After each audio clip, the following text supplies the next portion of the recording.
guys. Assalamualaikum ya jamaah. Welcome back to my channel.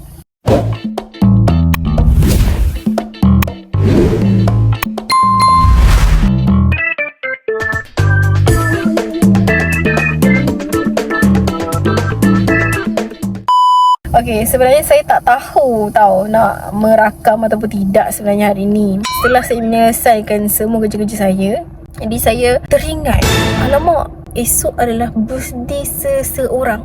Birthday seseorang yang dia yang membuat saya rasa bangkit, dia yang membuat saya rasa ada harapan. Tu, yelah, struggle orang ni kita tak tahu, betul tak? Saya rasa nak appreciate dia. And saya pun macam tiba-tiba dekat sini banyak orang berkonvo, ada orang berkonvo dekat area sini. So saya macam nak beli bunga ke?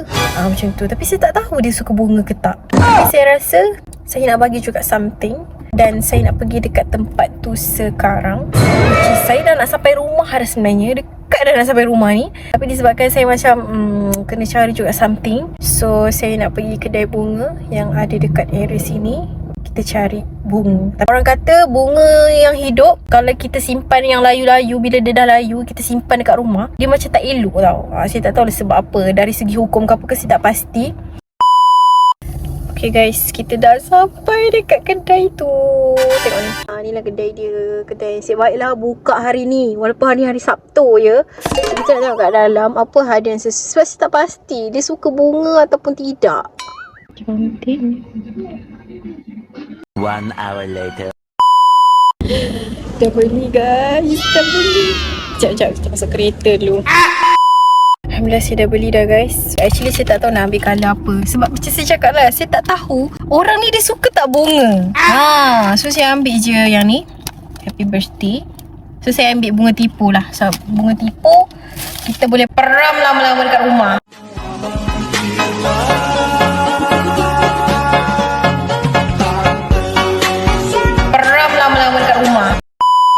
Kalau bunga layu ni saya tak tahu. Saya dengar orang cakap macam tak elok kita simpan lama-lama dalam rumah.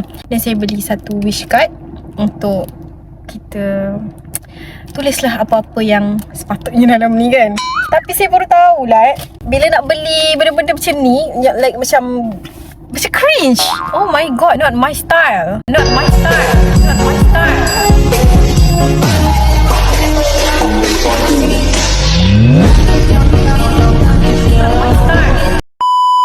Saya bukan jenis yang sweet-sweet guys. Sebenarnya saya bukan sweet lah, tapi bolehlah diasah.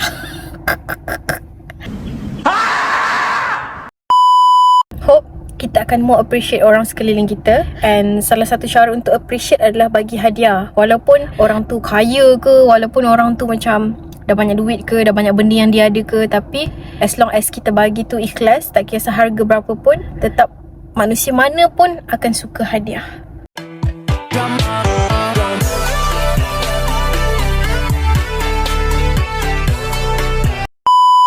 Okay, so itu saja vlog pendek hari ni. Sebab tadi sebenarnya saya dah pusing. Saya dah nak balik dah. Tapi semata-mata saya teringat birthday seorang tu, jadi saya singgah juga kedai ni. Dan Alhamdulillah kedai ni buka. Okay, so tak ada apa-apa dah. Kita nak balik sekarang. So, terima kasih yang tengok sampai habis. Memang pendek gila video ni. Itu saja. Assalamualaikum.